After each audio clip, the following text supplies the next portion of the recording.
Can a Reiki treatment or any other energy technique be dangerous? Can it be risky to practice or to receive Reiki? If you don't know me, my name is Berardino Nardella and I've created dozens of courses on energy techniques and holistic disciplines for your personal and spiritual growth.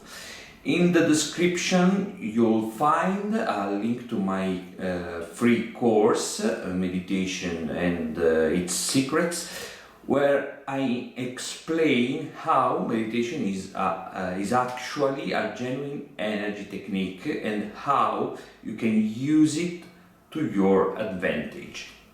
But with that said, let's dive right into the topic of today's video.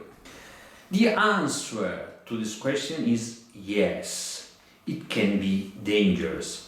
But wait before you get scared or discouraged. It can be dangerous, true, but like anything else in this world. Let me explain more clearly what I mean. If the person giving me Reiki is doing it with the intention to benefit me, it's not dangerous. In fact, it's a good thing. But if the person doing Reiki is intending to harm me, then yes, they could cause harm. Now, let's remove the word Reiki from what I just said. If someone, whatever they do, does it with the intention of benefiting me, they will do me good. If they do it with the intention of harming me, they will do me harm. So the first thing to note is that it's not the energy technique itself that is dangerous, but the intention of the person using it. Reiki itself is not dangerous, or is only dangerous if someone uses it to harm me. It's also true that someone without experience could inadvertently cause harm, just like a person trying to repair a window. If they are not skilled, they could cause damage. Yes, it's practice that makes us perfect, but the damage is always proportional to what we know how to do. For instance, if I'm trying to fix a window, it's unlikely I will destroy the whole house. So, if, for example, I'm practicing an energy technique that involves applying pressures like in Shiatsu, it's true that if I'm inexperienced and I haven't studied the theory well, I could hurt someone, but certainly I won't kill them.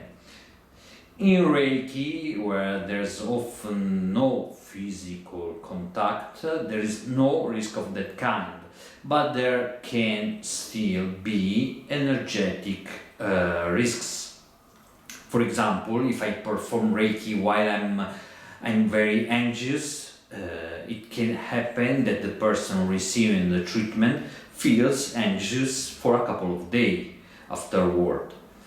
That's why when doing Reiki we need to leave our emotions aside and focus entirely on the person receiving the treatment. These are relatively minor risks, not enormous dangers. True harm only happens if these actions are repeated with a clear intention to cause harm. But at that point, as mentioned, it's not the technique that's dangerous, it's the intention of the person using it. I always say that Reiki or any energy technique is like a tool. We use Reiki like a craftsman uses one of his tools, for example, a hammer.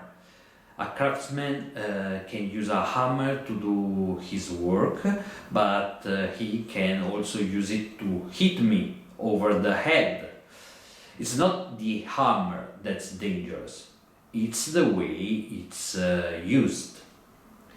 Some might argue that the hammer is a dangerous tool, but we live surrounded by dangerous tools that greatly helps us in daily life because we use them in the right way. For example, electricity in our homes.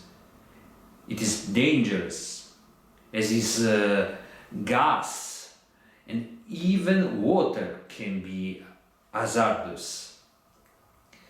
A knife can be dangerous. Even a sheet of paper can cut our skin. So, almost everything has the potential to be dangerous. The key thing is to be careful and take the proper precautions in everything, including energy techniques. It's not the tool itself that is dangerous, but how it's used. So, are Reiki and energy techniques dangerous? Actually, no, they are not. They could be dangerous, but if the proper precautions are taken, things you learn when you study the technique, and if you have no intention to harm anyone, there is no danger. Let me know what you think about what I've said in the comments, and if you liked this video, I kindly ask you to give it a like to help me grow my channel.